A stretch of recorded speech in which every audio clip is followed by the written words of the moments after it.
സംസാരപ്രായം എത്തിയിട്ടും കുട്ടി സംസാരിക്കാതിരിക്കുക. എൻ്റെ പരിചയത്തിലുള്ളൊരു കുട്ടിക്കും ഇതുപോലെയായിരുന്നു.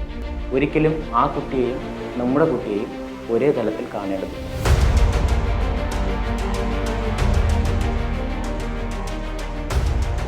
നമസ്കാരം, എൻ്റെ പേര് ഡോക്ടർ അസിം ഷാ കക്കോടൻ.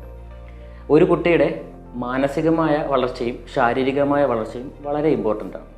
അതിൽ ശാരീരികമായ വളർച്ചയ്ക്ക് നമ്മൾ എപ്പോഴും പിന്തുണയും എപ്പോഴും ഇമ്പോർട്ടൻസും കൊടുക്കുന്നുണ്ട്.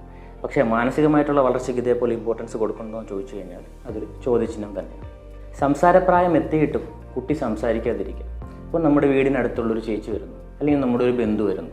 ആ ചേച്ചി പറയുകയാണ്, എൻ്റെ പരിചയത്തിലുള്ളൊരു കുട്ടിക്കും ഇതുപോലെയായിരുന്നു, സംസാരിക്കത്തില്ലായിരുന്നു, യാതൊരു പ്രശ്നവുമില്ല, പേടിക്കേണ്ടതൊന്നുമില്ല, 4 വയസ്സ് കഴിഞ്ഞിട്ടാണ് സംസാരിച്ച് തുടങ്ങിയത്, അല്ലെങ്കിൽ 6 വയസ്സ് കഴിഞ്ഞിട്ടാണ് സംസാരിച്ച് തുടങ്ങിയത്. അത് ഏറ്റവും വലിയൊരു തെറ്റാണ്.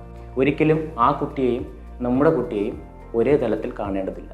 നമ്മുടെ കുട്ടി അഥവാ സംസാരിക്കുന്നില്ല എങ്കിൽ ഉടൻ തന്നെ നിയറസ്റ്റ് ആയിട്ടുള്ളൊരു പീഡിയാട്രിഷ്യനെ അല്ലെങ്കിൽ ചൈൽഡ് ഡെവലപ്മെൻറ്റ് സെൻറ്റർ, ഇത് മിക്കുള്ള ഹോസ്പിറ്റൽസിലും അവൈലബിൾ ആയിട്ടുള്ളൊരു സെൻറ്ററാണ് ചൈൽഡ് ഡെവലപ്മെൻറ്റ് സെൻറ്റർ. ഈ സെൻറ്റേഴ്സുമായിട്ട് ബന്ധപ്പെട്ട് കുട്ടിയുടെ അനാലൈസിങ് ഉടനെ തന്നെ നടത്തേണ്ടതാണ്. കുട്ടികളുടെ മൈൽ സ്റ്റോൺസിനെ, അതായത് കുട്ടികൾ ജനിച്ച് അവരുടെ ഓരോ പ്രായത്തിലും കാണിക്കേണ്ട ഓരോരോ പുതിയതായിട്ടുള്ള കാര്യങ്ങൾ, വൃത്തം വരയ്ക്കുന്നത്, കൈകൊണ്ട് കാണിക്കുന്നത്, കൂകുന്നത്, എഴയുന്നത്, നടക്കുന്നത്, സംസാരിക്കുന്നത്, ഇതെല്ലാം ഇതിൽ ഓരോ ഘട്ടത്തിൽ വരേണ്ടതായിട്ടുള്ള കാര്യങ്ങളാണ്. നമുക്ക് പ്രധാനമായിട്ടും കുട്ടികളിൽ കണ്ടുവരുന്നൊരു സംഭവമാണ് സ്പീച്ച് ഡിലേ, അതായത് സംസാരിക്കാനുള്ള ഡിലേ. കുട്ടികളിലെ നോട്ടക്കുറവ്, സംസാരക്കുറവ്, വിളിച്ചാൽ ശ്രദ്ധിക്കാതിരിക്കുക, പേര് വിളിച്ചാലും തിരിഞ്ഞു നോക്കാതിരിക്കുക, ഒരു വസ്തുവിൽ തന്നെ എന്തെങ്കിലും ഒബ്ജക്റ്റ് ആവാം, കളിപ്പാട്ടമാകാം, ഇല്ലെങ്കിൽ നമ്മുടെ ടൂത്ത് പേസ്റ്റിൻ്റെ പാക്കറ്റ് ആവാം, എന്തുമായിക്കൊള്ളെ അതിൽ മാത്രം ശ്രദ്ധിച്ചുകൊണ്ടിരിക്കുക, അതിൽ മാത്രം ശ്രദ്ധിച്ചുകൊണ്ട് കിടക്കുക, കുറേ നേരത്തേക്ക് ആ ഒരു കാര്യത്തിൽ മാത്രം വ്യാപൃതനായിട്ടിരിക്കുക, ഇതെല്ലാം ശ്രദ്ധിക്കേണ്ട കാര്യമാണ്.